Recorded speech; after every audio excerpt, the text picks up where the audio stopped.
daug dar žmonių, daug dar užsakovų, nežino, nesuvokia, ką galima padaryti su apšvietimu.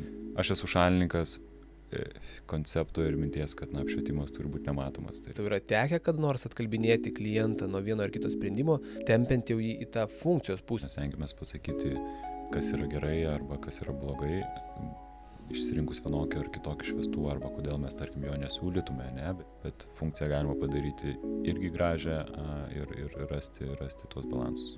Kaip mes tvirtinsim įrangą, prie būtent kultūros paveldo objekto. Kas yra šviesos tarša? Europa ir pasaulis dabar kalba apie tai ir kad tai yra svarbu, labai svarbu, būtent visa šviesos tarša. Labas, šiandien laiptų aukščiau kalbinu Energy Green apšvietimo dizaino skyriaus vadovą Šarūną Naskaitį. Labas, Šarūnai. Labas. Šarūnai, mes turim tokį galbūt iki galo nesuprastą dalyką. Yra apšvietimo projektavimas ir kuo tai skiriasi nuo tiesiog kažkokio apšvietimo išdėstymo erdvėje. Nes tas apšvietimo projektavimas daugam gali būti toks, atrodytų, paprastas dalykas. Atėjau, turiu baldų planą, ir jame tiesiog išdėsiu šviestuvus, kad būtų šviesos. Kaip iš tikrųjų yra ir kokia yra problematika šitoje vietoje? Aš gal labiau sakyčiau, turbūt, kuo galėtų skirtis apšvietimo dizaino projektavimas nuo paprasto šviestuvų projektavimo. Turbūt čia key dalykas būtų. Tai pagrindinis skirtumas tame, kad apšvietimo dizaineriai, tie, kurie projektuoja apšvietimą, ne tik dėlioja šviestuvus, kad atitiktų normas ir panašiai, bet begalė yra kitų aspektų, kaip nuotaikos kūrimas, kaip emocijos, erdvės suvokimas, kažkokie architektūrinių dalykų išryškinimai, paslėpimai ir panašiai. Tai turbūt pagrindinis skirtumas tarp projektuotojo, kuris geba sudėti taisyklingai šviestuvus pagal poreikį, bet tas gilesnis išsigryninimas, ko tiksliai reikia, kokia yra funkcija, kokia nuotaika ir panašiai. Tai toks pagrindinis skirtumas yra platesnis spektras ir suvokimas tarp ne tik techninių dalykų, bet ir architektūrinių, emocinių ir visų kitų. Tai čia, kitaip tariant, darbas toks ne tik yra ta techninė pusė užtikrinti reikiamą liuksų kiekį, bet ir ta meninė dalis, būtent tos emocijos ir jausmo sukūrimo. Jo, būtent, jo. O sakyk, koks buvo tavo kelias į apšvietimo dizainą? Nes, dizainų daug yra, bet apšvietimo dizaineris tokia labai pakankamai siaura, atrodo, sritis. Jo, iš tikrųjų, aš pats esu architektas, baigęs architektūrą Dailės akademijoje, tai irgi, dirbau pagal specialybę ir kažkurio momentu tiesiog supratau, kad, norėčiau kažko platesnio, vėlgi, kažkokį magistrą studijuoti, yra skirtingų krypčių. Ir su apšvietimu nutiko taip, kad absoliučiai nieko apie tai nežinojau, kažkur giliai viduje buvo lyg ir įdomu tas apšvietimas, bet absoliučiai nieko nežinojau. Susiradau, kad visgi yra studijos, apšvietimo dizainas Danijoje, Kopenhagoje ir sakau, pabandysiu. Ir įstojau ir tada supratau, kad visgi tai buvo mano kelias. Tai toks, nėra kažkokio tokio specifinio dalyko, kas mane būtų paskatinę, rinktis apšvietimą. Buvo toks įdomumo dalykas, kuris galiausiai, parodė, kad tikrai man tas labai patinka ir žavi ir esu čia, kur esu.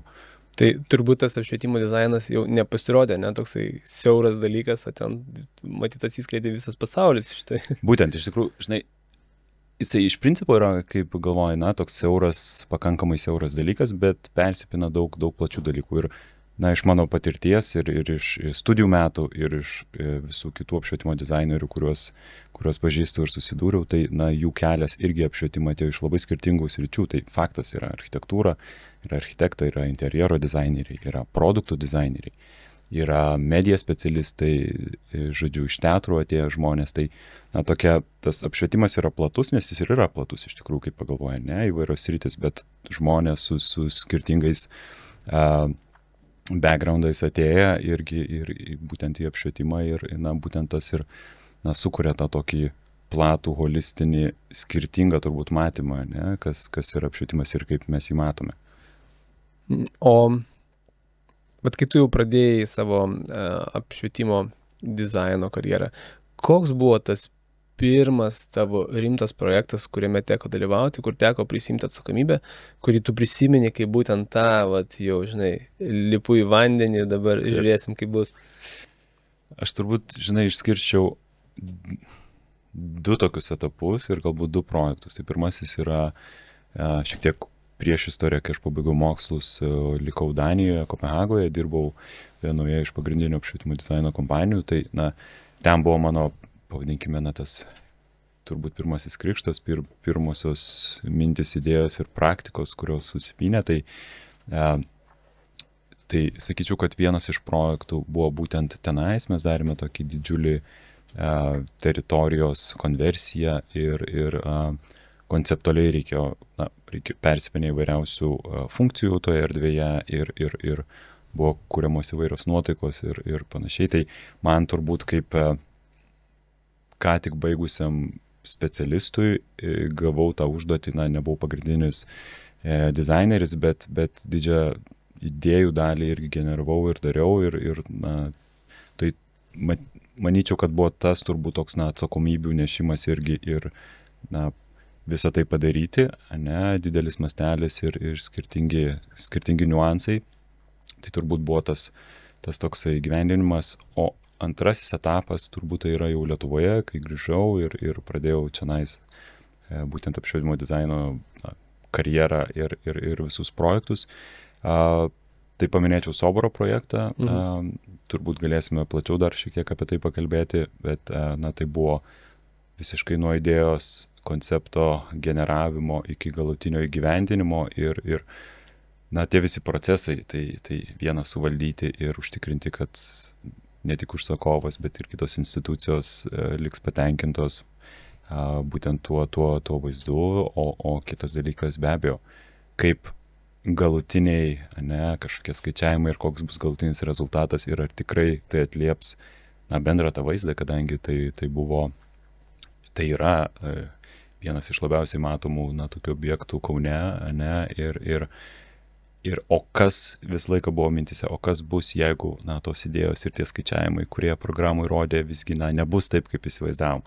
Tai buvo daug iššūkių, bet tam yra priemonių įvairiausių, kaip tą pasiekti, bandymai ir visi kiti niuansai. Tai sakyčiau, toks Lietuvoje tas krikštas buvo būtent su šiuo projektu, kur daugiausiai tos patirties projekto įgyvendinimo ir kitų niuansų. O kas buvo tau didžiausias iššūkis ir toks daugiausiai streso sukeliantis būtent iš projekto valdyme? Turbūt, žinai, visgi mūsų įmonėje mes šiek tiek pasiskirstę, tai aš labiausiai atsakingas už visą apšvietimo dizainą, turime komandai narių, kurie labiau atsakingi už projektų valdymą, tai turiu pasidžiaugti iš tos pusės, kad nebuvo tokios milžiniškos atsakomybės, kalbant apie projektų valdymą. Tai galbūt nebuvo tokių didžiulių iššūkių, bet turbūt labiau, kaip ir minėjau, suvaldėme tų minčių, idėjų ir galiausiai susiderimai su institucijomis, su architektais ir su kitom interesuotom grupėmis. Tiks, patiks, nepatiks, įvairūs tie dalykai. Ir be abejo, tai aišku, ir laiko prasme, aišku, buvo tam tikri terminai ir visa kita. Tai čia toks kompleksas, sakyčiau, kad iš principo tai laiko planavimas, tas darbų gyvendinimas ir galutinis rezultatas, tokie pagrindiniai aspektai, kas labiausiai... Kitaip tariant, ta meninė dalis tau atrodė, kad nebuvo tokia sudėtinga, kaip aplinkui viską suderinti ir sumenžinti. Jo, sakyčiau, manau, kad tas pirminis idėjos variantas tikrai nebuvo toks sudėtingas, kiek, kaip ir sakau, minėjau, kad turbūt tas galvojimas, ar tikrai visą tai pavyks ir ar pavyks įgyvendinti, nes viena yra, žinai, kurti konceptus, daryti skaičiavimus, realybė yra kitaip, klausimas, kaip pats nemontuoji, kažkas kiti montuos, ar visa tai bus gerai, ar veiks, ar valdysis įvairūs kiti niuansai. Tai sakyčiau, taip, ta įgyvendinimo procesas visada yra kertinis niuansas. Bet vėlgi gal čia ateina tas iš tos dar netokios didelės patirties tokiais projektais, gal laikui bėgant atsiranda tas ir pasitikėjimas, kad iš esmės jau dabar, kai turi precedentą tokį gerą, ne, kad atrodo viskas ir pavyko ir ar nebus taip, kad čia kitose projektuose galbūt galėsi šitoje vietoje tame techninėme įgyvendinime šiek tiek būti labiau savim pasitikintis ir...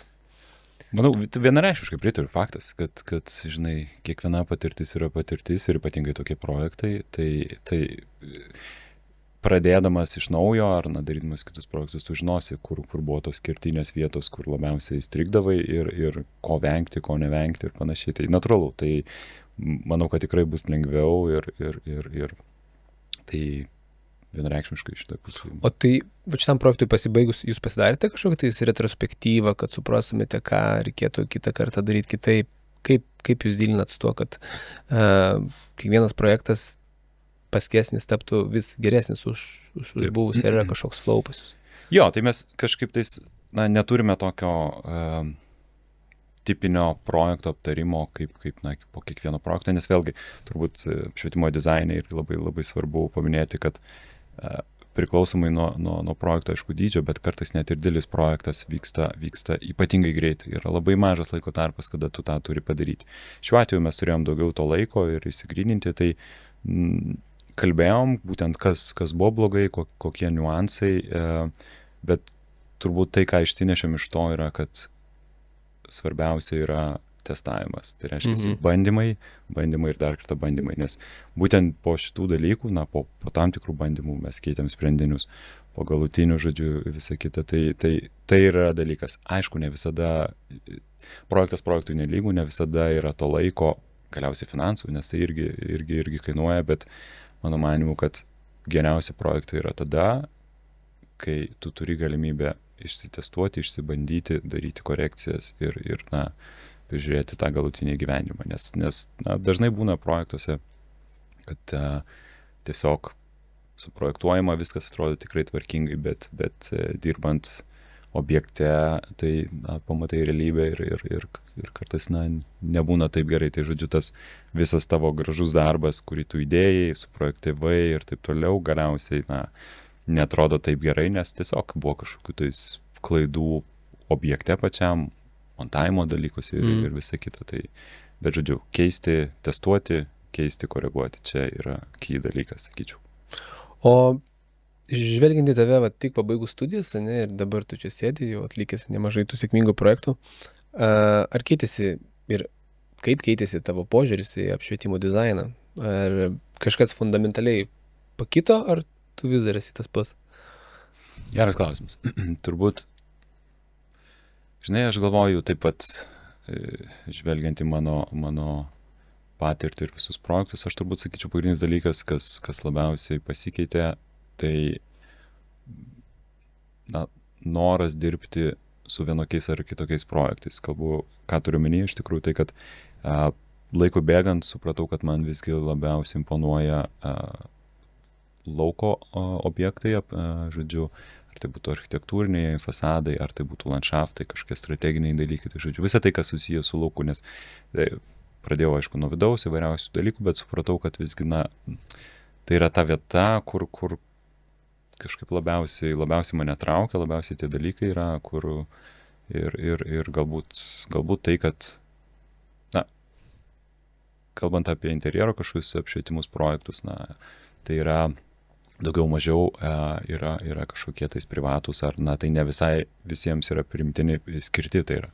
Ne, galbūt, aišku, viešas objektas, tai daug žmonių gali pamatyti, bet visgi lauke, tai yra tos erdvės, kur visi žmonės gali būti, visi naudojasi jomis, tai aš sakyčiau, tai yra ta vieta, kur norisi padaryti labai gerai, kad visiems būtų gerai. Tai toks, jaučiu tą pasikeitimą manyje, kad tiesiog linkstu prie landšafto, architektūrinių objektų apšvietimo, kas mane labiausiai traukia.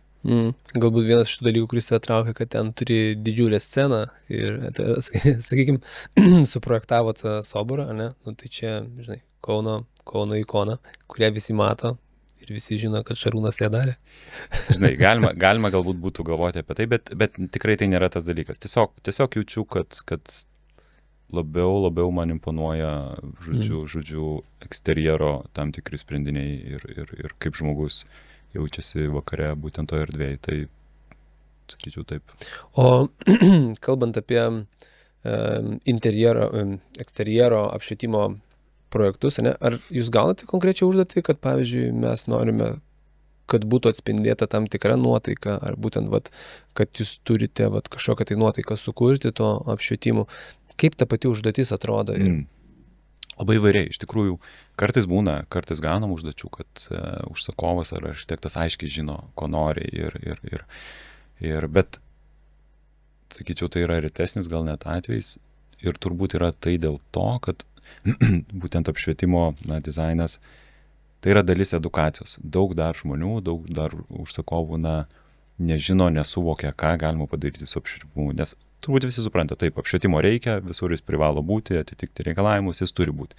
Bet kai tu įsigilini arba paaiškini, ką iš tikrųjų galima padaryti su apšvietimu, kaip galima sukurti nuotaiką, ką galima pabrėžti ir panašiai, tai yra dalis edukacijos. Tada, tai žodžiu, to šiek tiek dar trūksta, bet mes einam tą linkmę ir aš manau, kad laikų bėgant daugiau žmonių žinos ir manau, kad ateis užsakymą aiškiai su mintimi, okei, mes norime tokios nuotaikos ar ne. Turbūt dažniau galbūt ateina iš architektų, ar interjero dizainerių, nes jie tame dirba ir vat, bando tarsi tokią užduotį duoti mums, kad tokiai norėtųsi vienokios ar kitokios nuotaikos, bet dažniausiai būna ne ir tada tu jau turėdamas savo žinias bandai perteikti, parodyti tas skirtingas nuotaikas ir tada užsakovas galiausiai, okei, nežinau, kad galima taip fainai, net nepagalvojau, puiku, žinai, tai vat, tai yra mūsų tas kartais darbas, net ne kartais, visada dažnai perteikti galimas nuotaikas.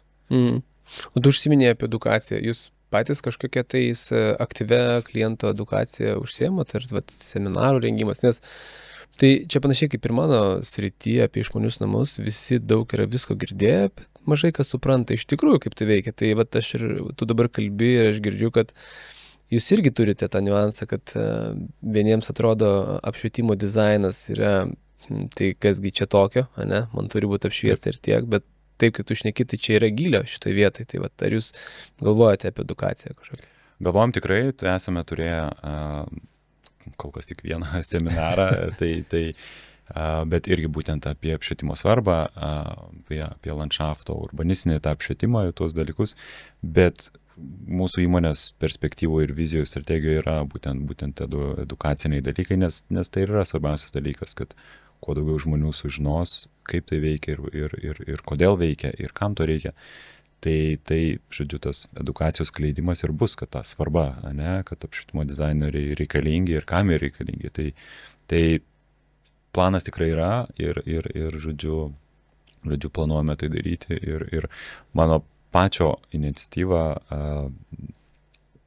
žodžiu, skleisti tą būtent apšvietimo mintis ir idėjas ir edukuoti, tai irgi mano patirtis, kad dėsčiau universitete, irgi dizaineriams apšvietimo dizainą, tai irgi ta edukacinė dalis ir šiaip labai džiaugiuosi, nes keletą žmonių ir pas mus įsidarbino ir turime, žodžiu, irgi dabar darbuotoją, kuri būtent iš studijų atėjus, tai tas žodžiu, geras niuansas ir dalykas, kaip pasako, žinai, užkabino tos mintis ir idėjos apie apšvietimą, nors jie studijavo produktų dizainą ar dar kažkokius kitus dalykus.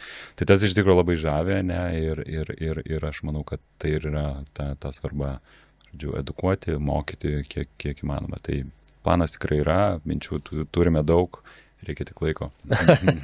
Laiko visiems reikia. O kalbant apie didžiausius iššūkius, kuriuos tu matai apšvietimo dizaine, vienas iš jų turbūt edukacijos stoka ir supratimo stoka. Ar yra dar kažkas, kas iš tikrųjų, yra sunku?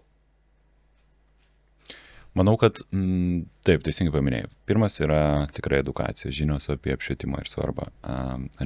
Kitas yra dalykas, turbūt įvairūs estetiniai dalykai apšvietimo, technologiniai, kokybiniai ir čia aš turbūt labiau imponuoju, tarkim, apie viešas erdvės, gatves ir kitus dalykus, kad, reikalingi kokybiški sprendimai ir gaminiai ir vairūs dalykai, nes tas labai matosi. Tai aišku, yra vietų, kur tu gali mažesnės, prastesnės kokybės naudoti šviestuvus ir tuos dalykus, bet ypatingai viešose erdvėse tai reikia galvoti apie gerus sprendinius, nes šviesuoji tarnauja, turėtų tarnauti ilgai, ne, ir tai, žodžiu, kad tie gaminiai turėtų būti geri, kokybiški, neakintų žmonių, žodžiu, tvarkingai gerai šviestų įvairūs tie kiti niuansai. Tai tokių, techninės įrangos naudojimas, geros, kokybiškos techninės įrangos naudojimas viešose vietose, miestuose, ne, žodžiu, kad neakintų žmonių, nebūtų šviesos taršos, įvairūs kiti niuansai. Tai sakyčiau, tokie iššūkiai. Ir turbūt reikėtų dar galvoti apie būtent šviestuvų, būtent tą, sakyčiau, ekologinį dalyką, ne, iš tikrųjų, nes šviestuvai sensta, natūralu, atsiranda daug, pavadinkime to ir, žodžiu, šiukšlių, metalo laužo, įvairiausių kitų dalykų.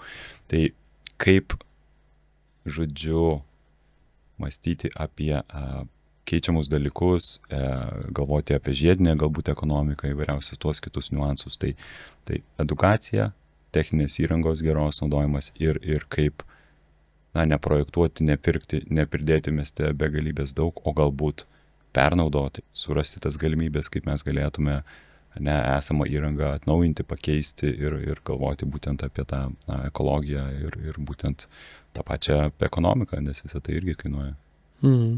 O kalbant apie apšvietimo dizainą ir tendencijas, ar tu matai, kad tos tendencijos kažkaip tais keičiasi, ar jos plius minus yra tokios labai ilgalaikės ir jos išlieka tie patys aktualūs dalykai? Jo, faktas keičiasi, čia natūralu keičiasi, nėra galbūt tokio kardinalaus kažkokio pasikeitimo, kuris būtų anksčiau, vadinkime, 50-15 metų perspektyvoje, tai aišku ir technologijos įvairūs tie niuansai, dizaino elementai, faktas atsiranda, kažkas ateina, kažkas išeina, vėl lyg atsiranda, bet sakyčiau dabar turbūt kažkokios, tos tendencijos yra tokios ir ką aš jau paminėjau, tas žiedinės ekonomikos principas ir pernaudojimas įrangos ir panašiai, tai tikrai daug gamintojų pristato gaminius,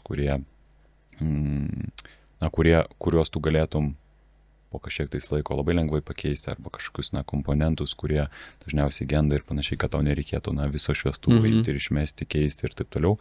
Tai tikrai gamintojai tą pristatinėja, galimybės, opcijas, kaip tu gali labai lengvai tik tai tam tikrus elementus pakeisti ir tu turėsi toliau veikiančią sistemą. Tai būtent į tai galvoja, aišku, ir turbūt perdirbtų medžiagų naudojimas ir visa kita. Tai sakyčiau, čia pagrindinis dalykas, į ką dabar fokusuojasi. Aišku, visi yra techniniai dalykai, tai aišku, įvairūs efektyvumai ir optikos ir panašiai, tai jau čia labai tokie specifiniai dalykai, bet turbūt tendencijos yra tokios, kur linksta visas apšvietimo rinka ir pasaulis ir gamintojai. Bus labai įdomu pamatyti kitąmet parodoje Light and Building, kas bus pasikeitę po 2 metų, kuri vyksta kas 2 metus. Tai vat, praeitus metus būtent tai pristatė ir visą tai akcentavo. Dabar pasižiūrėsim. Be tokio labai specifinio, sakyti, kas yra tendencinga, kokie gaminiai, koks gaminys ar ne. Labiau yra, kaip keičiasi ekologija, ekonominiai dalykai ir visas tas pernaudojimo principas, žodžiu. Ekologinis aspektas vis dar lieka toksai aktualus. Taip, jis yra ir manau, kad ir jisai išliks ir ne tik apšvietime visur, visame kame, ne, iš tikrųjų, tai aš manau, kad tas yra labai labai svarbu, nes galvojant iš anksčiau, tai visi, kas gamindavo šviestuvus, nieks negalvojo apie tai, ne? Kad tai reikės pakeisti, išmesti, svarbu nupirko ir panašiai. O dabar yra tas dalykas ir kai tu suvoki, kiek dar yra įrangos įvairiausiose objektuose, senos, pasenusios, kurią reikėtų atnaujinti ir tu suvoki, kad, kai kurių net neįmanoma ir tenka išmesti, tai yra labai labai didžiulis tūris visų tų elementų, kurie kažkur į sąvartyną keliauja ir yra neperdirbama. Tai aš manau, kad čia yra key dalykas ir labai džiaugiuosi, kad gamintojai apie tai galvoja, kad ateityje tiesiog pakeisi mini detalę ir viskas toliau veiks. O tai Lietuvoje mes jau naudojam būtent tos žiedinės ekonomikos principus ir ar jau kažką tai pernaudojam, ar tai vis dar buvo tik tais ta praeitų metų užduota kryptis, kuri dar iki šiol iki Lietuvos nedėjo? Ne, yra. Ir tai nėra tik praeitų metų, tai yra jau daugiau metų kalbama, tik aš palyginau, kad praeitais metais jau buvo gaminiai pristatomi, kurie galėtų tai atitikti. Tai tas vyksta faktas. Negaliu tiksliai pasakyti, žodžiu, kokiu spartumu visą tai, bet tai yra, apie tai yra kalbama ir kartais matome, irgi, tai, žodžiu, konkursuose, tenderiuose, kur užduodama medžiaga, kad, turėtų būti, priduodami tam tikri balai arba tas naudojimas žiedinės ekonomikos principas. Tai jisai vyksta. Tai jau net reikalavimas toks yra iš pačių konkursų? Ne visur, bet čia labiau ateina, aišku, jeigu nori, tarkime, vyriausius BREEAM sertifikatus ir taip gauti ir atsiranda tokių reikalavimų, kad, tai pridėtų taškų, jeigu, tarkim, yra naudojami vienokie ar kitokie šių principų sprendimai. Tai tas vyksta, bet reikia dar turbūt to laiko, bet jau atsiranda. Ir tiesiog nueiti didžiausių gamintojų puslapius, tu matysi, kur jų seni šviestuvai seniai buvo sukurti, jau jie turi pakeitimus, tos retrofitus vadinamus. Tai tas vyksta. Dar šiek tiek lėtokai, dar reikia edukacijos ir visą kitą, bet aišku, ne visada ir kartais ir pavyksta tą padaryti. Bet čia turbūt yra dalis užduotis švietimo dizainerių, architektų, įvairiausių visų žmonių vystytojų, kurie tiesiog svarbą suvokti, žodžiu, ir manau, kad dar labiau bus keletas metų bėgė, tikrai bus žymiai plačiau apie tai dar kalbama. Kaip ir interjero dizaine, taip turbūt ir apšvietimo dizaine, visą laiką būna kova tarp funkcijos ir estetikos. Ir kas funkcionalu nebūtinai gali atrodyti estetiškai ir atvirkščiai. Tai kaip vyksta to balanso paieškos būtent apšvietimo srityje? Ir ar dažnai tenka kažkokius kompromisus daryti su klientais, kovoti, atstovėti savo pusę ir kuri yra tavo pusė? Ar tai yra funkcija, ar tai visgi yra estetika? Jo, iš tikrųjų geras klausimas. Aš manau, kad kai tu lyginiai, žodžiu, funkcija ir estetika, atrodo jie tokie skirtingi dalykai, bet aš manau, kad vienreikšmiškai jie šiaip yra abudu labai svarbus, bet manau, kad negaliu sakyti, kad reikia rinktis vieną ar kitą. Jie paraleliai yra labai svarbus ir aš manau, kad tu gali rasti tą balansą tarp estetikos ir tik tai funkcinių tų dalykų. Aišku, labai visą tai priklauso, aišku, ir nuo užsakovo, nuo užduoties, nuo paskirties, ką tu projektuoji. Kartais, tai yra tik tai funkcija ir tau, nereikia kažkokių estetinių dalykų. Be abejo, visada tuos paprastai funkcinius dalykus galima ir su mini estetikos elementais padaryti ir nebranginant dalykų, tai irgi yra dalis. Bet natūralu faktas, kad funkcija, žodžiu, visi estetiniai dalykai, jie brangina biudžetus ir dažnu atveju tenka atsisakyti tam tikrų sprendimų, bet man atrodo, čia ir yra tas tiek apšvietimo dizainerių, tiek interjeristų ir architektų paieškos, tarp to balanso ir ko labiausiai reikia, tai yra laiko. Tai reiškia, kad, mes faktas turime biudžetą, žinome, į ką turime tilpti, bet tiesiog, jeigu tu turi laiko paieškoms, kaip rasti tuos sprendimus, tavęs nespaudžia terminai, elektrikai ar kiti dalykai, kur tiesiog tu turi čia ir dabar greit atiduoti tuos sprendimus, tai tikrai galima rasti tų sprendimų. Tai jeigu tik tai manoma, ieškom visada to geriausio balanso ir funkcijos, ir estetikos, ir žodžiu, tų dalykų. Tai turbūt tokie. Tai abudu svarbus, vienreikšmiškai, bet funkciją galima padaryti irgi gražią ir rasti tuos balansus. Nes aš galvoju, čia dar apsunkina ir tą, kaip tu sakai, kliento dedamoji, nes galbūt jisai dabar galvoja apie, tarkim, kalbant apie vidų, namų, tai statosi savo svajonių namą, ir pasirenka, gražų šviestuvą, bet jo funkcija yra prasta. Ir aš esu matęs ne vieną pavyzdį, ypatingai valgomojo stalas ir apšvietimas virš valgomojo stalo. Būna koks nors labai gražus šviestuvas, atviras su plataus kampo šviesa ir sėdint prie stalo tave akina, nors tas šviestuvas yra gražus. Taip. Tai ar realiais pavyzdžiais tau yra tekę kad nors atkalbinėti klientą nuo vieno ar kito sprendimo, tempiant jau jį į tą funkcijos pusę, nes jisai gyvens ten dar ilgus metus ir tas grožis bus nebe toks pastebimas, kaip nepatogumas jaučiamas dėl funkcijos tokos.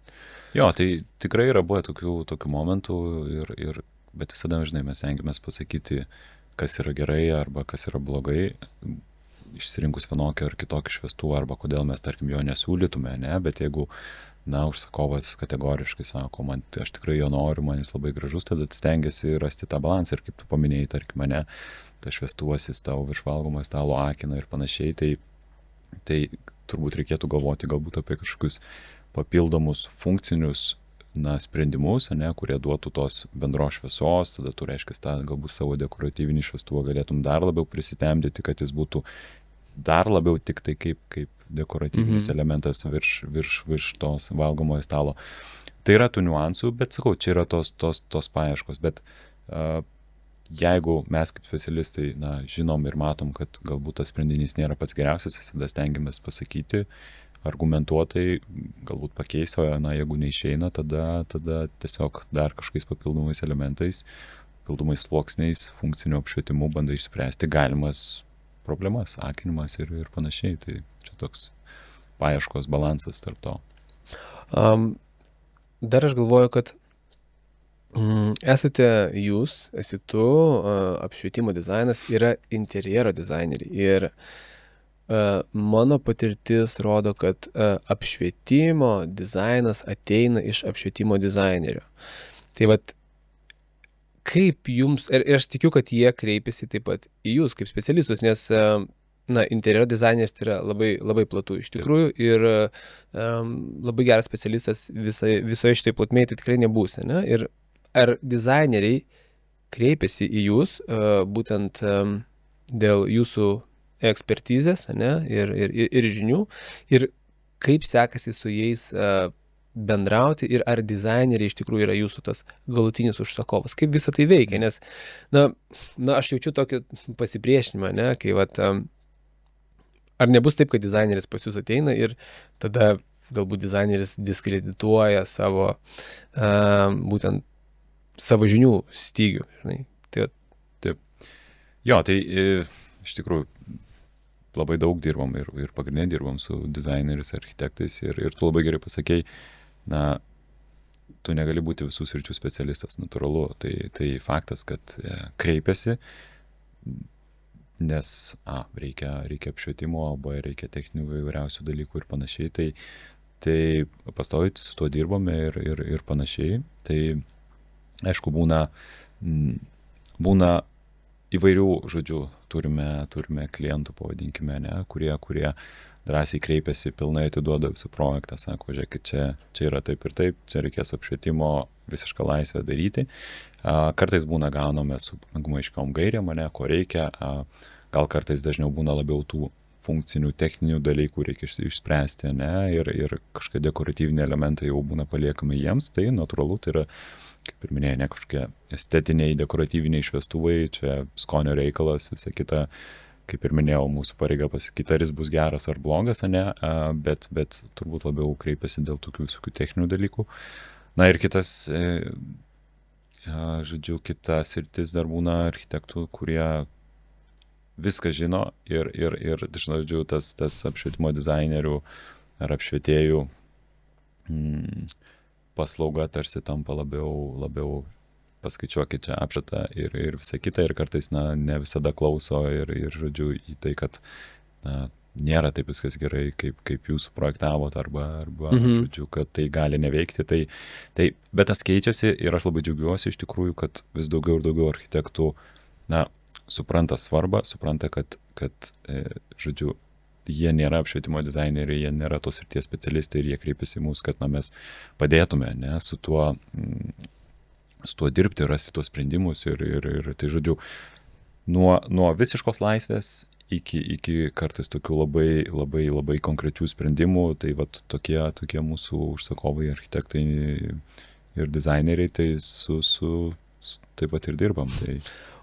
O jeigu taip rezimuojant, ne, tai vis tiek mūsų klausosi nemažai dizainerių. Ir kodėl jie turėtų jūs kreiptis? Vat čia didžiausias klausimas, ne? Tai viską apibendrinus, ką tu pasakėjai, ne? Tai keliais sakiniais. Kodėl reikia? Jo, tai reikia mus kreiptis, nes kartu gebėsim padaryti tuos geriausius sprendimus, geriausią galutinį rezultatą bet kokiam jūsų projektui. Tai vėlgi mūsų patirtis, mūsų žinios, techninės, įvairiausios įrangos, šviestuvų, optikų ir N begalybė dalykų, mes gebėsime rasti tą sprendimą ir žodžiu, išryškinti vienaip ar kitaip jūsų erdvę ar tuos sprendimus. Tai tiesiog specifinės ryties, specifinės žinios ir kartu draugaujant ir bendraujant būtent ties projektų rasim geriausią, kaip ir minėjau, rezultatą, užsakovai bus patenkinti ir panašiai. Tai tas yra svarbu, bet ir aš manau, kad kitas dar turbūt labai yra svarbus aspektas, kad tiesiog iš principo dizaineriai ir architektai gali drąsiai pasitikėti atiduodami mums šitą užduotį ir jie žinos, kad švietimo dalis bus pilnai gerai padaryta ir funkciškai, ir estetiškai, ir žodžiu, iš dizaino pusės. Ir tiesiog, nereikės sukti galvos, ar tikrai viskas buvo įgyvendinta, ar tikrai viskas bus galutinai gerai, nes, kaip ir minėjau, žodžiu, mes ne tik tai projektuojam, ne tik tai, žodžiu, teikiam tą projektavimo, konceptualizavimo paslaugą, bet ir galutiniai tiek įgyvendinimą, priežiūrą, įvairiausių kitus dalykus. Tai aš manau, kad yra labai svarbu ir aš apskritai vadovaujuosi tą mintimį, kad tiesiog reikia patikėti darbą tos srities specialistams. Visko tu negali padaryti, žinių gali turėti, kažkokio suvokimo, kaip ir minėjau, estetinių tų niuansų, bet kad būtų tikrai geras rezultatas, reikia pasitikėti specialistais. Tai būtent dirbti kartu ir tada bus geriausias rezultatas. Ar turi kažkokį tais sėkmingo bendradarbiavimo pavyzdį, kurį tu prisiminiai? Pirmoji mintis, kažkas paklausė apie sėkmingą bendradarbiavimą su architektais, tai koks tai būtų projektas ir ką jūs ten veikit? Jo, iš tikrųjų, turime vieną projektą, galbūt aš neatskleisiu jo dar pavadinimo, nes jis kolikas vyksta, bet iš tikrųjų tiesiog visa priešistorė, kad visa tai, ką aš minėjau, mes su architektais prasidėjo nuo mažų projektų, nuo tų patyrimų, parodymų, kaip mes dirbom, ką darome, kaip darome ir visą kitą. Ir šiuo metu darome tikrai didžiulį projektą, kuris vis dar yra, žodžiu, dizaino stadijoje, bet mintis yra tame, kad mes tiesiog su architektais nuo pat pradžių pradėjome dirbti. Reiškia, paraleliai, žodžiu, apšvietimas vyko, tas konceptualizavimas nuo pat visų architektūrinių idėjų ir minčių. Tai reiškia, nėra, kad architektai ateina su jau galutiniu, pavadinkime, projektu, sako, padarykit čia apšvietimą ir viskas. Ne, tai yra tas procesas. Tai aš labai dėl šito džiaugiuosi iš tikrųjų, nes faktas, keičiasi kažkokios erdvės, kiti dalykai, galbūt mūsų komentarai, mūsų sprendimai dėl techninių dalykų keičia jų žodžių sprendimus ir ypatingai dideliuose projektuose tas yra labai svarbu, nes būtent, sakau, skirtingų kompetencijų, atstovai žmonės, duodami savo pastabas, koreguoja ir tu randi tą geriausią sprendimą. Tai aš dėl to džiaugiuosi, kad mes tiesiog gavom didelį pasitikėjimą, dirbam ties didelių projektų, žodžiu, kiekvieną mielą dieną komandą ir gryninam gražius sprendimus. Tai va tas yra toks, sakyčiau, sėkmingas mūsų edukacijos ir svarbos niuansas, kuris galiausiai privedė prie tai, kad architektai samdo mus kaip specialistus, kaip konsultantus rasti tos geriausius sprendimus. Tai. Tikiu, kad tokiu būdu sprendimų priėmimas būna visai kitam lygiai, lyginant, jeigu tik tais vieną pusę pasirinktų. Tikrai taip.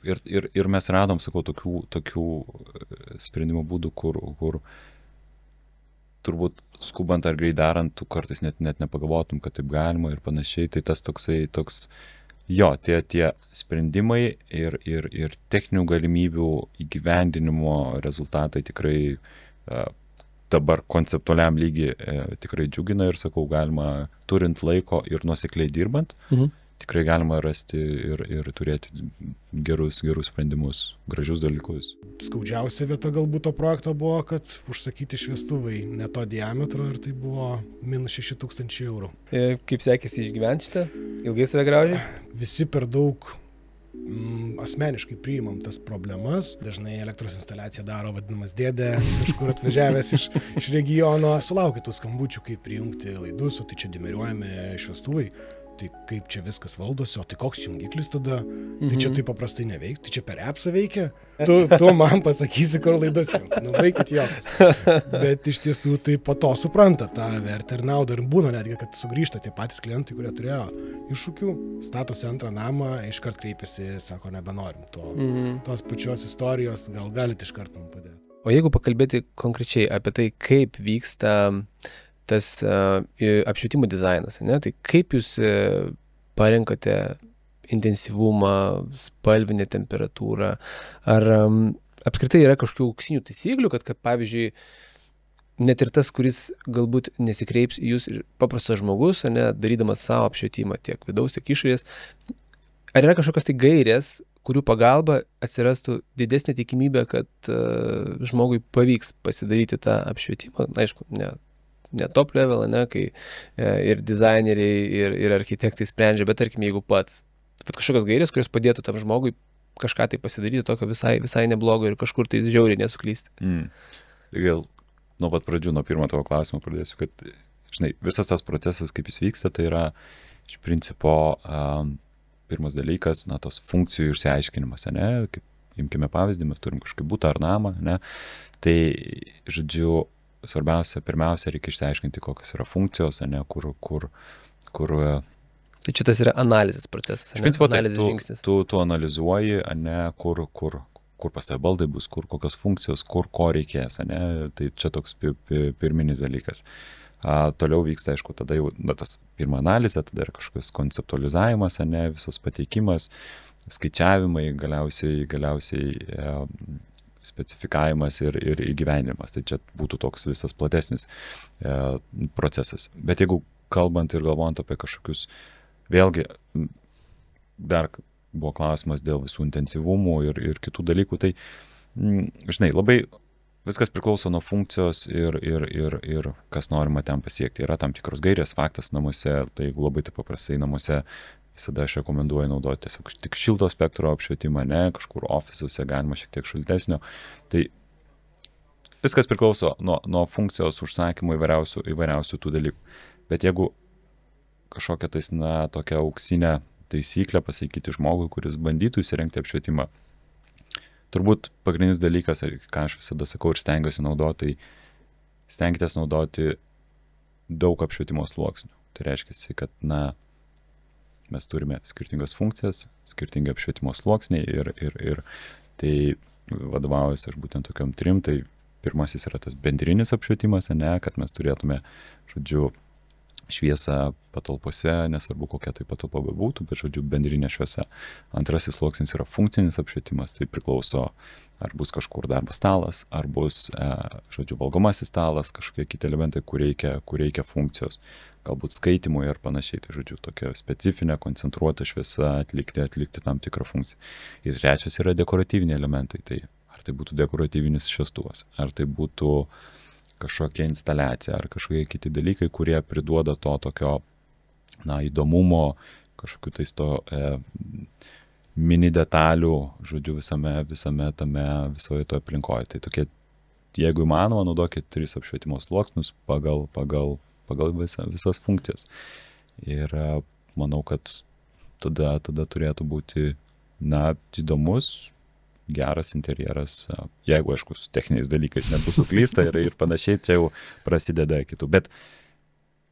Bet manau, kad, rekomenduoju ir turbūt, net jeigu ir nėra galbūt daug biudžeto, bet visada galima rasti tą aukso viduriuką, kalbant su apšvietimo dizaineriais, ne, ir aš manau, kad galbūt net ir pasisamdžius jį bus turbūt išvengimo tų klaidų, kurios gali vėliau kainuoti žymiai brangiau negu, na, kaip aš sakoma, neturi biudžeto. Tai, bet bent jau kažkokia mini konsultacija visada pravartu ir manau, kad tas turėtų būti. Net jeigu ir nėra didelio biudžeto, nes sprendinių galima rasti ir su labai mažu biudžetu. Tai tiesiog reikia apie tai suprasti, žinoti. Jo, kas yra mažas biudžetas ir kas yra didelis biudžetas. Subjektyvus dalykas, čia tiesiog neatsakysiu tiksliai, žinai, čia kiekvienam yra subjektyvu, ne, kas yra mažas ir kam yra didelis, tai, žinai, gali būti keli tūkstančiai kažkoks būtų apšvietimas, ne, tai būtų mažas, gali būti ir mažas 10 000, ne, apšvietimas, jeigu mes įmam didesnius kažkokius namus, tai labai subjektyvu, bet jeigu taip galvojant, aš manau, kad turbūt nuo 1000 iki 5, jeigu yra kažkoks būtas nedidelis, tai čia būtų tas toks nedidelis, mažas biudžetas, ir tada jau kyla. Man dar labai knieti paklausti vieną klausimą. Koks tavo santykis yra su LED panelėmis? Jos atsirado gal prieš 7 metus, ne? Ir jos ten buvo tikrai užsibūminę bent jau tose eko projektuose. Ir man asmeniškai nepatinka šitas būtent sprendimas ir daug diskomforto keltis. Tai, vienareikšmiškai, aš tik pritariu tau absoliučiai ir aš manau, kad tokie sprendimai namuose iš vis turėtų būti draudžiami, ne? Taip, galbūt kažkur visiškai techniniai patalpoj, sandėliukai ar kažkur, kur gali būti, ne? Ten galėtų jos būti, bet namuose tikrai to neturėtų būti, turėtų būti galvojami geri sprendiniai, kurie yra malonus, neakina, nes, vėlgi, šviečiančios panelės, plataus kampo, tai nėra malonu, tai nėra gerai, net ir galvojant turbūt apie ofiso erdvės. Aišku, čia visą tai susiveda į biudžetinius dalykus, nes kartais vystytojas nesupranta svarbos arba nenori suprasti svarbos, jam tiesiog svarbiausia, kad atitiktų normas, apšvietimas yra, biudžetas neišsibūtė ir visur sudėtos panelės. Bet reikia galvoti apie žodžiu, darbuotojų ir žmonių, kurios naudosis tom patalpom gerovę, tai vėlgi, kaip tu jautiesi, kai tau akina ryškų lubose ir panašiai. Ne, aš manau, kad to neturėtų būti. Tokie sprendimai gali būti tik tai techninėse patalpose, kur žmogus retai būna ir nėra tokio poreikio. Tai pritariu tavo nuomonei ir visiškai. Tai kitaip tariant, tu esi už siauresnio kampo šviestuvus. Vienareikšmiškai, tai tikrai taip, arba jis gali būti kažkokie platesni, ne, bet priklausomai nuo funkcijų ir jeigu tu gebi. Vėlgi, platus kampas gali būti, ne, svarbu, kad nebūtų didžiulis šviečiantis blynas lubose tavo visoje erdvėje. Gali būti tas platesnis apšvietimas, viskas tvarkoja, tai tiesiog reikia subtiliai sužaisti su skirtingais sluoksniais ir kažkokiais akcentavimais. Yra projektuose, atrodo, lygtais ir gražus apšvietimo dizainas padarytas ir mėgsta žmonės susidėti į vertikalų ledą, ne, tuomet ta pati LED juosta yra lubose ir visa tai vėlgi būna gan plataus kampo ir pakankamai ryško. Ar jūs tą naudojat, ar čia tas toks jau nueinantis dalykas yra būtent LED juosta sienoje, tiesiai į veidą to šviečiant? Aš manau, kad jau nueinantis tai buvo tikrai madoj labai anksčiau. Tikrai nedaug dabar matau, kas tai naudotų ir manau, kad irgi tai nėra geras sprendimas, nes, aš esu šalininkas koncepto ir minties, kad apšvietimas turi būti nematomas. Tai reiškia, kiek įmanoma, aišku, nematomas, ne? Tai kai tu turi vertikaliai šviečiančią liniją, sieną ir panašiai, tai yra elementas, kur tu pastovi matysi, tai tie niuansai, kad tau ir akina ir tai nėra malonu. Faktas, galbūt tada labiau bandyti juos užslėpti tos sprendinius, žodžiu, kažkaip tai padaryti, bet tai nueinantis dalykas ir aš tikrai nerekomenduoju to darytis, žodžiu, nebent, tai sakau, būtų kažkokia galbūt instaliacija, ne, kažkoks dalykas, kur iš tų linijų susideda ir jisai vos labai neryškiai šviečia. Tada galbūt viskas tvarkoja, bet jeigu tai būna kaip pagrindinis apšvietimas su kažkokiu čia akcentiniu tų elementų ir jeigu jie, ryškų akina, nėra malonu, tai labai labai svarbu, kad galvoti apie tai, kad šviesos šaltiniai neakintų, kad tu jų nematytum. Kai nematai šviesos šaltinio, tas neakina. Ta šviesa gražiau užsiplauna ir nėra tokių, būtent Faktas, aštrių momentų. Jo, tokie dalykai, tai manau, kad kuo tiesiog vengti, jeigu įmanoma, matomų šviesos šaltinių.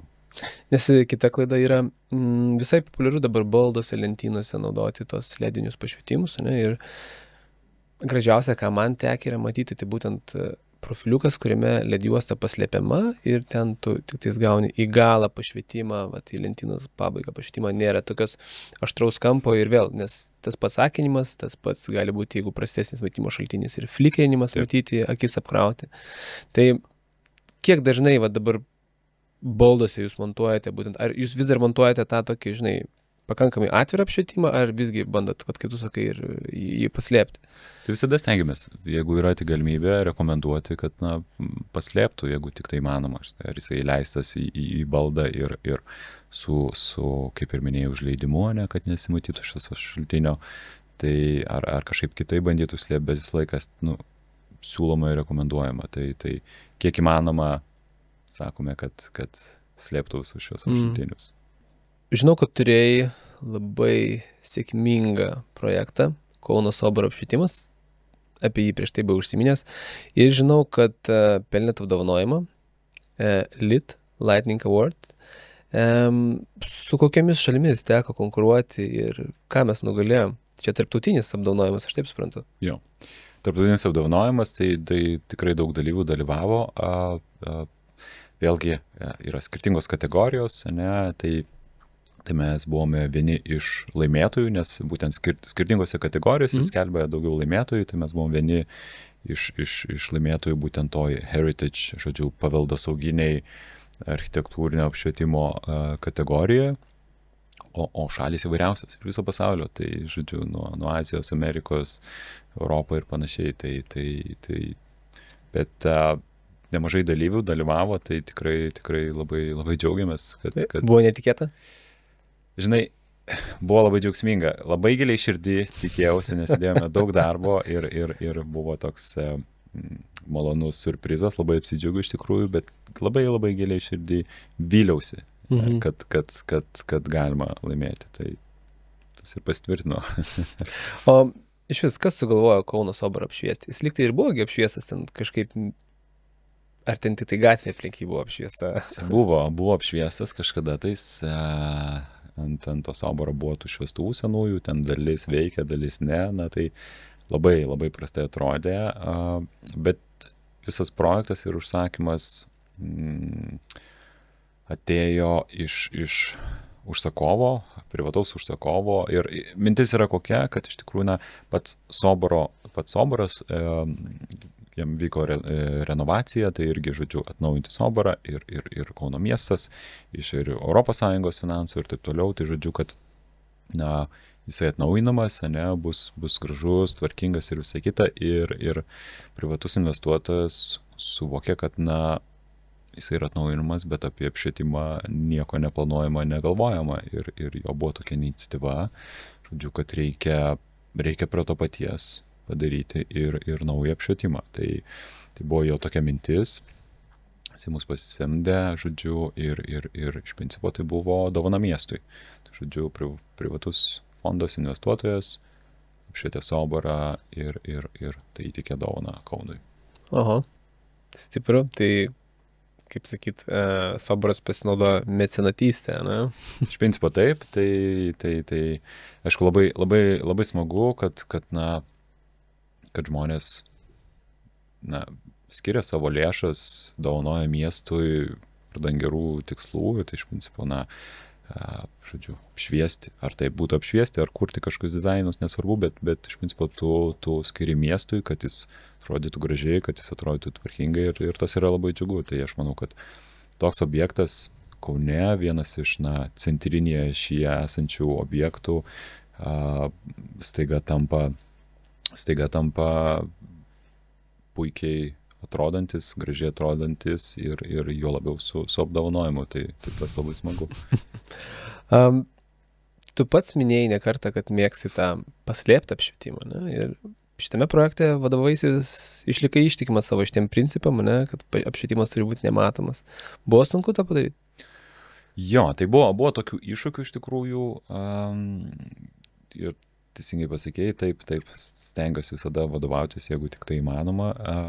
Buvo tam tikrų iššūkių, bet aišku, architektūra iš savęs šiek tiek diktavo ir tam tikrus sprendinius, jeigu labai trumpai, tai iš principo, kad mes tą soboro apatinę dalį šiek tiek mažesnį intensyvų apšvietėm, visas akcentas buvo labiau į viršų ir taip toliau, tai mes turėjom galimybę viršuje ant stogo slėpti tos šviestuvus, kurie yra nematomi nuo gatvės lygio, jau gatvės lygiai ant to fasado turėjome tokių iššūkių, bet kaip ir minėjau, buvo tam tikrų architektūrinių tų elementų, kur tiesiog galėjom slėpti už kolonų, už didžiųjų, už mažųjų kolonų, vėlgi ten tam tikras langų apšvietimas, ne ant tų palangių, aišku, jos yra aukščiau, bet irgi galvojom specialius uždengimus darėm, tai tokių mini iššūkių buvo,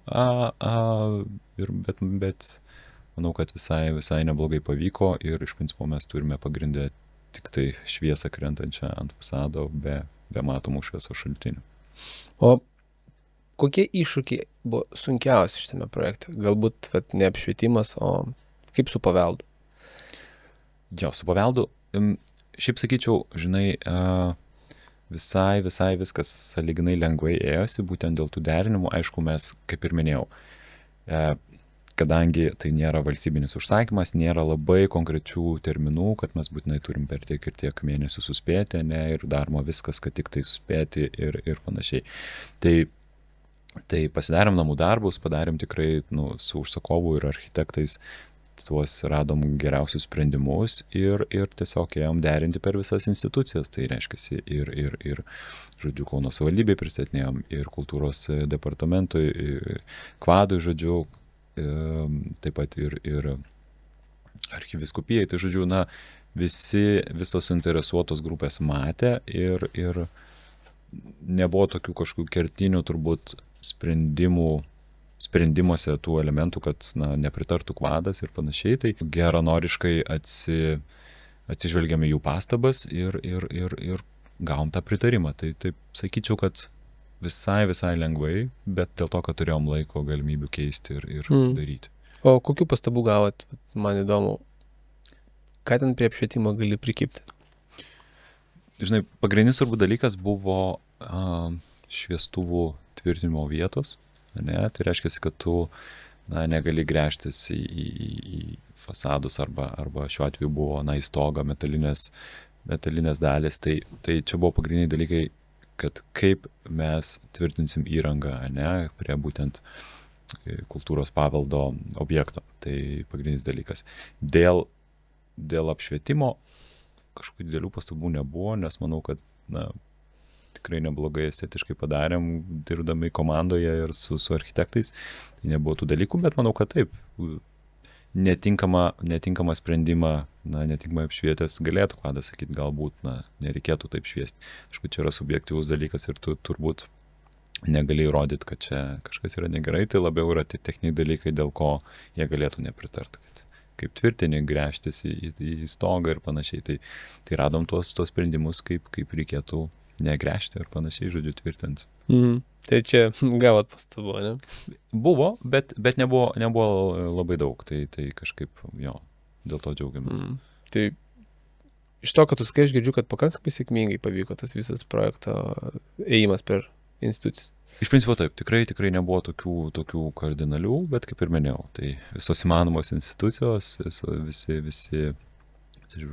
žodžiu, skyriai ir turbūt kitas yra dalykas dar, kadangi tai yra ne valstybės finansuojama ir žodžiu, kartais lengviau pritaria, kai suvokia, kad miestų nereikės nieko mokėti. Tai čia irgi viskas pagreitina.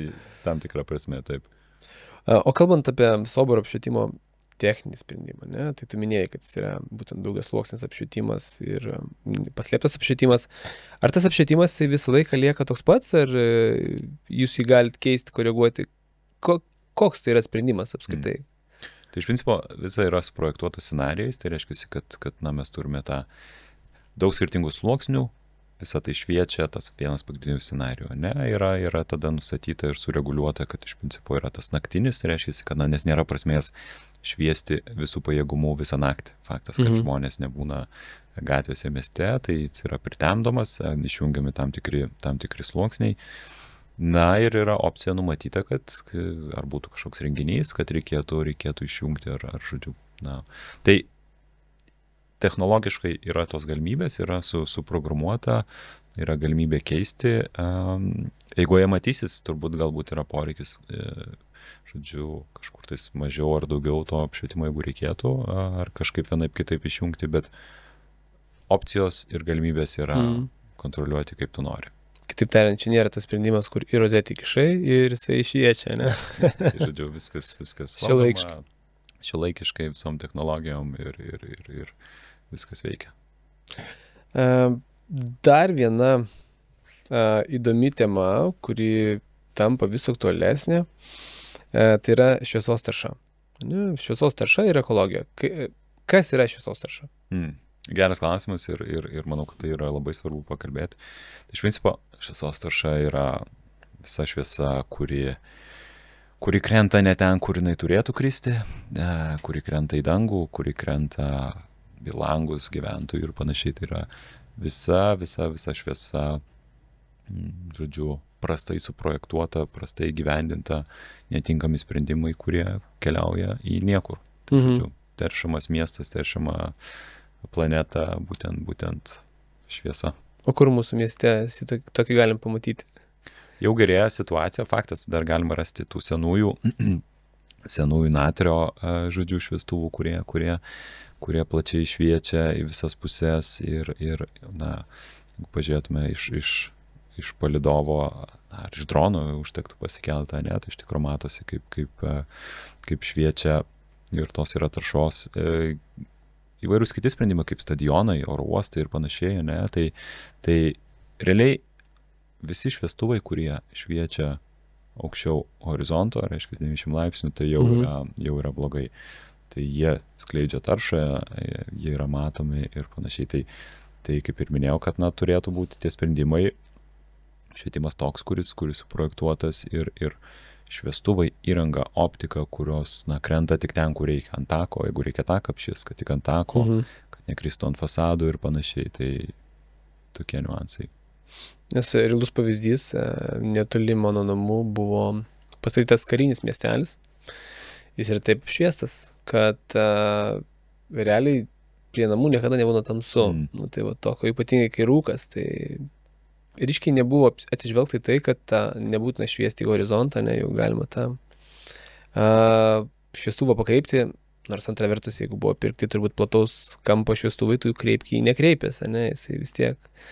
Teoriškai taip, tai aišku, va tokiais atvejais ir yra tie niuansai, kad na, kartais, žinai, reikia, kad atitiktų apšvitą, reikia apšviesti teritoriją, skaičiavimai visai kitą atitinka, imam plačios klaidos šviestuvus, jie tau visą tą teritoriją šviečia ir neatsižvelgiama, žodžiu, ar yra kaimynai šalia ar ne, ir tikrai šviečia į visas pusės. Tai, žinai, yra tų sprendimo būdų, yra šviestuvai su optikom, kur tu galėtum nukreipti 90 laipsnių stačiai į žemę, ne, ir mes tik turim šviesos klaidą tik ten, kur jos reikia. Tai aišku, yra galbūt kažkiek brangesni tie sprendimai, bet būdų ir opcijų tikrai yra, tik tai reikia apie tai galvoti ir kuo daugiau žmonių apie tai galvos, tikėtina, kad bus mažiau tokių sprendimų. Aišku, jų bus visada neišvengiamai bet svarbu tai apie tai galvoti, kalbėti ir to nedaryti. Nes kalbant apie apšvietimą, pavyzdžiui, gyvenviečių, ne, ar to viešo apšvietimo, tai visi nori šviesos, bet tuo pačiu metu nenori šviesos taršos. Ir tu sakai, kad tai įmanoma pasiekti. Įmanoma tikrai, vienareikšmiškai. Čia yra, žodžiu, projektavimo, gerų sprendinių parinkimo, geros įrangos, žodžiu, parinkimo ir įgyvendinimo. Tai optikos, įvairių specialūs, antiakinimo uždengimai, kažkokie tais filtrai, kur tu tikrai, žodžiu, nukreipi šviesą tik ten, kur jos reikia, kad, žodžiu, kaip ir minėjau, nekristų ant fasadų, į gyventojų langus, ne, nuo gatvinių šviestuvų, pilna tokių pavyzdžių. Tai galimybių ir opcijų yra, tiesiog reikia, kad specialistai tai projektuotų, kad parinktų gerą įrangą, kurie atitinka būtent tuos reikalavimus ir mes tikrai išvengsim taršos. Vėlgi, kreipti šviestuvus į viršų, tai yra, galima kreipti į viršų, jeigu ten yra kažkoks objektas, į kurį kris visa šviesa. Aišku, jeigu tiesiog į dangų yra šviečiama, tai nėra gerai. Ir žodžiu, tai sprendimo būdų yra ir tiesiog, vengti tų tokių keistų, neracionalių tų sprendimų, kurie būtent ir kūrė tą šviesos taršą. O ar yra kažkaip šviesos tarša reglamentuota? Ar yra kažkoks reikalavimas būtent, ar čia tiesiog dabar yra geros valios ir sąmoningumo paskatomis vedamas tas gražus apšvietimas, geras apšvietimas? Tai jisai reglamentuotas ir EN standartuose, tai vėlgi mes turime, vėlgi kažkoks, kiekvienas pastatas, kurį tu projektuoji, jisai turi atitikti tiek apšvietos, tiek skaičio reikalavimus. Čia labai tokie specifiniai dalykai, bet iš principo tai yra reglamentuota, kad ko neturėtų viršyti.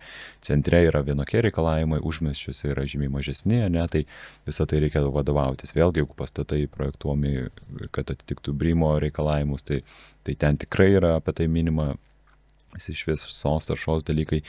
Ir apskritai Europa ir pasaulis dabar kalba apie tai ir kad tai yra svarbu, labai svarbu, būtent visa šviesos tarša. Ir vis daugiau miestų jungiasi į tas iniciatyvas. Tarp kitko, Vilnius irgi masto ir galvoja jungtis į Berlyno paktą, kuris ir būtent kalba apie šviesos taršą, šviesos intensyvumo mažinimus, šilto spektro naudojimą, galvojimą apie florą, fauną.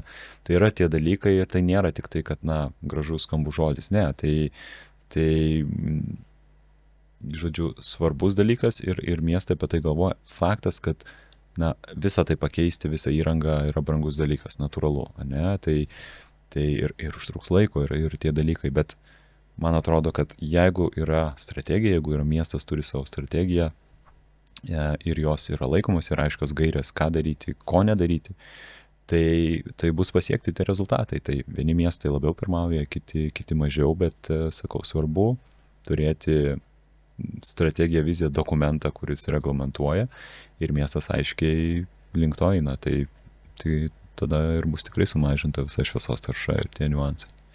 O ar tiesa, kad tu ir pats esi prisidėjęs prie Vilniaus miesto būtent apšvietos standarto kūrimo? Taip, visiškai teisingai. Taip, Vilniaus miesto apšvietimo standartas. Kūrėme su komanda, tai iš principo su Vilniaus apšvietimu.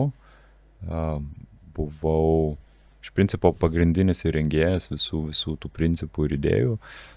Kolegos gelbėjo įvairiais techniniais dalykais, ko reikėtų, ko nereikėtų ir panašiai, bet iš principo tokį sukūrėm dokumentą, standartą, gairės, koks turėtų būti apšvietimas Vilniuje, kaip reikėtų projektuoti apšvietimą Vilniuje. Ir turbūt labiau pats dokumentas yra apie tai, kad tokios bazinės gairės žmonėms, kurie arba visiškai nežino apie apšvietimą, jeigu norėtų susipažinti, irgi geras būdas. Projektuotojams, kurie galbūt kyla klausimų, žodžiu, aš atsiverčiu tą dokumentą, aš matau specifinius dalykus ir tiem patiem, kurie derins tos projektus, yra labai aiškiai nusakytos gairės, ką galima, ko negalima, ir kad visi vadovautųsi. Ir tik tai tokiu būdu mes tada ir turėsime Vilniuje tą apšvietimo sprendinių holistinį žodžiu, rezultatą, kuris bus apgalvotas, bus vientisas ir panašiai, nes kai nėra kažkokių gairių, kai yra tik tai bendriniai reikalavimai, tai ir mes matome, yra tikrai nemažai pavyzdžių, kur ta pati gatvė skirtingais etapais įrengta, skirtingi šviestuvai, skirtingos gembės, įvairūs kiti dalykai, stulpai ir panašiai. Tai tokio yra to nemažai bardako ir tai yra priemonė bandyti viską, žodžiu, gražiai padaryti, kad miestas atrodytų funkcionalus ir estetiškas. O šis dokumentas jis yra rekomendacinio pobūdžio, ar tai vis dėlto yra jau dabar reikalavimas? Iš principo tai yra rekomendacinio pobūdžio, kadangi čia teisiniai, įstatyminiai kiti dalykai, žodžiu, tai jo nėra to privalomo, jis neturi privalomojo statuso, bet visi projektuotojai stengiasi tai atsižvelgti natūralu. Tie, kurie nori, kad būtų geras apšvietimas, jo labiau, kad Vilniaus apšvietimas, kuris derina projektus ir pritartų, kad tiesiog yra tuo ir vadovautis. Tai be abejo siekimybė yra, kad anksčiau ir vėliau šis dokumentas ir galbūt net labiau kitas platesnis dokumentas, kuris turėtų dar atsirasti, turėtų būti pripažintas kaip galiojančių daugiau mažiau teisiškai. Man būtų dar labai įdomu konkrečiau sužinoti, kaip veikia tas dokumentas. Pavyzdžiui, tai jūs parengėte skirtingus reikalavimus, turbūt gyvenamųjų zonų apšvietimų, tų pačių istorinių pastatų ir panašiai. Pavyzdys, ką galima istoriniam pastate, ko negalima gyvenamojoje zonoje ir atvirkščiai, kad būtų aišku, kasgi ten per reikalavimai tokie yra. Aš gal iškart paminėsiu, kad iš principo tas dokumentas kalba bendrai apie apšvietimo gairės Vilniaus mieste. Senamiesčio zonoje yra tam tikri specifiniai niuansai išskirti, bet ten yra nedetalizuojama, nes Vilniaus senamiestis turi savo tokį atskirą dokumentą, kuriame yra nusakyta dar labiau, žodžiu, kokie yra galimi šviestuvai ir panašiai, tokie jau labai specifiniai dalykai, tai mes apšvietimo dalį iš ten paėmėm ir panaudojame tame. Ir senamiesčiui planas yra rengti specialų į senamiesčio dar žodžiu, irgi dokumentą, kuriam būtų dar labiau uždetalizuoti tie dalykai. Bet grįžtant prie dokumento, tai jis yra labiau skirtas apskritai visam miestui ir yra išskaidytas į tokius skirtingus skyrius, ar tai būtų, tarkim, pėsčiųjų, dviračių takų apšvietimas, važiuojamosios dalies, yra ir architektūrinė, parkai ir taip toliau. Tai iš principo tiek projektuoji kažkokį vieną ar kitą, žodžiu, skyrių, atsiverti dokumentą, tu matai aiškiai gairės, kad jeigu man reikia kokius principus naudoti, jeigu mes projektuojam apšvietimą pėsčiųjų takams, kokius principus, jeigu mes kažkokiam viešom erdvėm, skverams ir panašiai. Tai žodžiu, vizualiai ir minimaliai teksto aprašyta, kad visi suprastų. Tai tokiu būdu ir naudotis. Tai nėra konkrečiai apie senamiestį labai detalizuota. Tikslas yra turėti tą specialų planą, kuris jau labiau nusakytų turbūt konkrečios gatvės, galbūt net kvartalai, kaip turėtų ten būti apšviesta. O čia yra tokia bendrinė informacija, kad tų principų laikytųsi. O ar yra Vilniuje vietų, kur aš galėčiau pamatyti jau tikrai gerai, tvarkingai apšviestą, kur tu pasakytum, jo, čia matau, padirbėję? Turbūt išskirčiau, vėlgi, žinai, tas standartas buvo 23 metais išleistas, tai dar procesai vyksta, bet turbūt, vėlgi, kaip pavyzdys, tarkim, Goštauto gatvės atkarpa, kur yra įrengti dviračių takai, pėsčiųjų ir gatvė, tai nauji šviestuvai, žodžiu, juodi stulpai, juodi šviestuvai, tai, tvarkingai, gražiai apšviesta. Yra tų tokių vietų, žodžiu, labiau, kaip sakyčiau, gatvės turbūt, nes tie viešos erdvės ir visokie parkai šiek tiek užtrunka, kol, ilgiau negu tiesiog suprojektuot gatvėje ir rengti ir 1-2. Tai tie projektai ilgiau trunka, tai aš tikiuosi, kad greitų metų matysime mes daugiau tų viešų erdvių, kurios yra įrengtos. Miestas keičiasi. Apskritai turbūt yra visokių įdomių vietų. Naujas apšvietimas, kaip pavyzdys, yra Amatų skvere naujamiestyje, taip pat keletas kitų skverų irgi naujai įrengtų, žodžiu, su šiltų, maloniu apšvietimu, gerai šviestuvais. Tai yra tų vietų tikrai. Japoniškas parkas, ar kaip jisai vadinasi, irgi yra. Tai, žodžiu, nauji sprendiniai tikrai jau eina link to ir aš labai džiaugiuosi, kad būtent, sakau, viešos erdvės yra atnaujinimas, ne tik tai, žodžiu, urbanistiškai, architektūriškai, bet ir iš apšvietimo pusės. Ok. Dabar dar turim tokių keletą klausimų. Aš galvoju, galim pažaisti tokį, žinai, blitz žaidimą. Aš užduosiu tau teiginį, tu pasakyk man, tai yra tiesa ar melas, paneik ar patvirtink. Gerai. Teiginys. Šviesos tarša yra neišvengiama miesto gyvenimo dalis.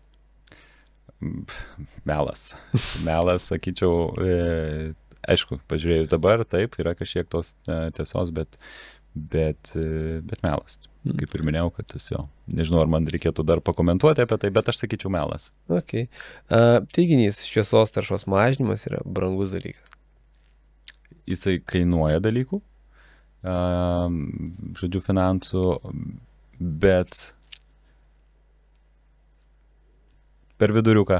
taip ir ne. Ta prasme, jis natūralu, jeigu keisi dalykus, tai jeigu strategiškai galvosi ir tu planuosi keisti, nes jau reikia keisti, tai nebus brangu, bet jeigu tau reikėtų dabar pat viską pakeisti vardant to, kad pilnai eliminuoti visą šviesos taršą, taip, tada yra brangu. Bet antra vertus, jeigu keiti šviestuvais, kurie vėliau palaiko atnaujinimą, neišmetant viso šviestuvo, tai ilgainiui tai nebus taip brangu. Manau, kad ne, jeigu strategiškai visą galvoji, tai tie dalykai išsilygins. Ok. Teiginys, mažiau šviesos reiškia mažiau saugumo. Melas. Tikrai yra melas. Pagrįsk. Ir aš manau, kad vėlgi šviesos intensyvumas yra irgi subjektyvus dalykas ir kiekvienas žmogus labai skirtingai jaučiasi. Bet turbūt geras būtų pavyzdys, jeigu, nežinau, parke yra ryškiai apšviestas takas. Taip. Ir tu juo eini, o aplink yra miškas ir tu nieko kito nematai. Ar tu tikrai taip saugiai jautiesi, nematydamas, kas yra aplinkui? Man atrodo, tu būdamas tamsioji pusės jaustumai saugiau negu tam apšviestam take. Tai čia yra, viskas priklauso nuo aplinkos atmosferos, gali būti mažai to šviesos, bet svarbu, kaip tu suvoki visą tą aplinką. Tai manau, kad tikrai daugiau šviesos nėra. Galbūt eismo sąlygom čia galėtų būti suoponuoti šitas dalykas, kaip, pavyzdžiui, tarkim, perėjų apšvietimas, jis turėtų būti ryškus, kad tu matytum nesaugumo atveju. Bet tai, kad saugiai jaustis, ne. Manau, kad gali būti jo išvis, kad nebus. Ir jaustis saugiai. Gali. Tai čia toks diskutuotinas dalykas, bet taip. Kitas teiginys, manau, aš galiu atsakyti už tave. Geras apšvietimas yra tas, kurio nesimato. Manau, pasakysi, kad taip. Visiškai teisingai. Teiginys, šviesos dizainas yra subjektyvus dalykas ir neturi jokių taisyklių. Melas dėl taisyklių. Tiesa, kad jis yra subjektyvus, taip. Bet taisyklių yra techninių taisyklių, yra niuansų, ką tu turi žinoti, kaip valdyti priemonės ir įrankius, ir tada jau tampa subjektyvu, kaip tu tos įrankius ir priemonės panaudosi visame dizaine ir procese. Ar tu seki kažkokius dizainerius, apšvietimo dizainerius, ar turi kažkokių ikonų, kurios tave įkvepia? Jo, iš tikrųjų, žinai, galbūt neišskirčiau kažkokių konkrečių architektų ar dizainerių pavardėmis, turbūt pagrindinės vienos didžiausių pasaulio apšvietimo įmonių, tai studijų dizaino, kurios kuria projektus visame pasaulyje ir kur tu gali semtis minčių, idėjų ir panašiai, nes susivoki, kad, tai stipriausi dizaineriai ten susirinkę, tai seku, stebiu, be abejo žiūriu, žodžiu, ir tiek Instagramuose, kokius jie projektus daro, LinkedInas, aišku, natūralu, žodžiu, tai... Ar gali paminėti, ką seki, jeigu čia nepaslaptis, žinoma? Ne paslaptis, bet iš principo, nežinau, kiek klausytojai, žiūrovai žinos, bet iš principo yra Lightbro vadinasi irgi viena įmonė, OF Lightingas, kartu, tai žodžiu, Skandinavijos, įvairios įmonės, keletas kitų, žodžiu, independent dizainerių, kurios pažįstu nuo studijų ir žodžiu, Danijos laikų, tai ties kokiais jie projektais dirba. Tai jo, tai vat būtent tas, žinai, apšvietimo bendruomenė nėra milžiniška ir daugiau pasiekia, visi visų žino ir tas yra labai, man atrodo, svarbu ir įdomu matyti, kas ką daro, kaip kas ką daro, kokie projektai, kokie iššūkiai, tai labai svarbu sekti, matyti, būti, jo, tarsi dalis to, visų procesų, tendencijų, naujovių. Aš manau, kad būtų faina, jeigu tu su mumis pasidalintum savo sekamus dizainerius ir mes galėtume, žinai, linkus sudėti, nes čia, žinai, tai būtų naudinga turbūt ir pradedantiesiam dizaineriams suprasti, kas yra tie tokie, galbūt ir tavo patirtis yra didesnė, atrinkti žmonės, kurie, tau bent asmeniškai atrodo įdomu sekti. Gerai, pasidalinsiu. Super. Ir dar vienas klausimas, ką tu patartum pradedantiesiam dizaineriams? Ką tu patartum Šarūnui, kuris ką tik baigė univerą, ne? Ir kaip judėti greičiau?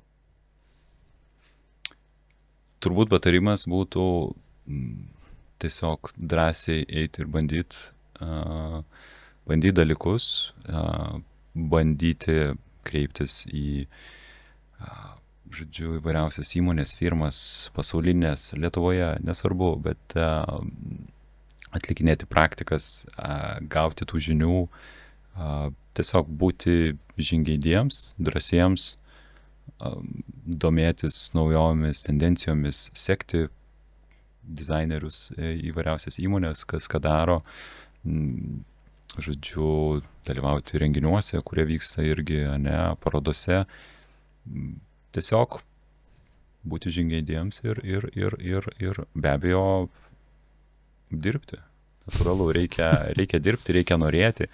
Čia, žinai, reikia bandyti, reikia norėti. Šitas apšvietimas yra dalykas, kuris turi tave kažkaip motyvuoti, vežti, ne, projektai, ta energija turi būti. Ne tik tai, kad visiškai techniniai dalykai, kad ne, tai darbas, bet tau turi patikti ir domėtis. Ir turbūt ne tik apšvietimu, aš manau, kad labai yra svarbu, vėlgi, architektūriniai, interjero, urbanistiniai, dizaininiai bendrai suvokimai. Tai padeda irgi, kažkaip labiau plačiau suvokti tą apšvietimą ir būti ne tik tai techniniu elektros dalies projektuotojų, kuris daro apšvietimą, bet labiau tokį platesnį skaupą, žodžiu, iš dizaininių, estetinių dalykų, kaip suvokti erdves ir panašiai. Tai mano tokie patarimai, būti drąsiems, bandyti ir ieškoti tų sprendimų. Aš galvoju, tikrų žinių neišskaitysi, tikras žinias gali patirti. Manau, kad tikrai taip. Ir visą tai ateina per praktiką, vienareikšmiškai. Kaip ir sakau, bazinės dalykus tu išmoksi universitete. Aišku, tu gali ir per praktiką, bet, taip, tu gauni kažkur tas žinias, bet mano palyginimu tai, ką aš mokiausi ir tai, aš ką gavau, ir iš tikrųjų, kai prasidėjo jau ta tikroji praktika, jinai skiriasi, labai skiriasi, bet tai ir yra neįkainojama patirtis, kai tu gali dirbti su specialistais, tie, kurie jau daugiau pasiekia, darė projektų, ir jeigu tik yra galimybė, bandykit, žodžiu, dirbti praktikuotis ar kažkaip kitaip pas patyrusius žmonės ir gauti tų žinių. Net jau kartais tavo praktika gali būti nemokama. Ir taip ir būna, bet tai yra dalis, jeigu tikrai nori, tai yra svarbu, faktas, ir jeigu tu gerai darysi, nebus praktika amžinai nemokama, čia yra key dalykas, tai kartais reikia kažką pasiaukoti dėl kažkokių dalykų, jeigu nori, tai tokie pamąstymai. Kągi, Šarūnai, ačiū tau už pokalbį, ačiū, kad atvykai ir gal susimatysime kur ir statybų aikšteliai. Manau, kad tikrai taip. Dėkui tau. Skaudžiausia vieta galbūt to projekto buvo, kad užsakyti šviestuvai ne to diametro ir tai buvo minus 6,000 eurų. Kaip sekėsi išgyventi šitą? Ilgai save graužiai? Visi per daug asmeniškai priimam tas problemas. Dažnai elektros instaliaciją daro vadinamas dėdė, kažkur atvažiavęs iš regiono. Sulaukia tų skambučių, kaip prijungti laidus, o tai čia dimeriuojami šviestuvai. Tai kaip čia viskas valdosi, o tai koks jungiklis tada, tai čia taip paprastai neveiks, tai čia per appsą veikia, tu man pasakysi, kur laidos jungt, baikit jokas. Bet iš tiesų tai po to supranta tą vertę ir naudą ir būna netgi, kad sugrįžta tie patys klientai, kurie turėjo iššūkių, statosi antrą namą, iškart kreipiasi, sako, nebenorim tos pačios istorijos, gal galite iškart mums padėti.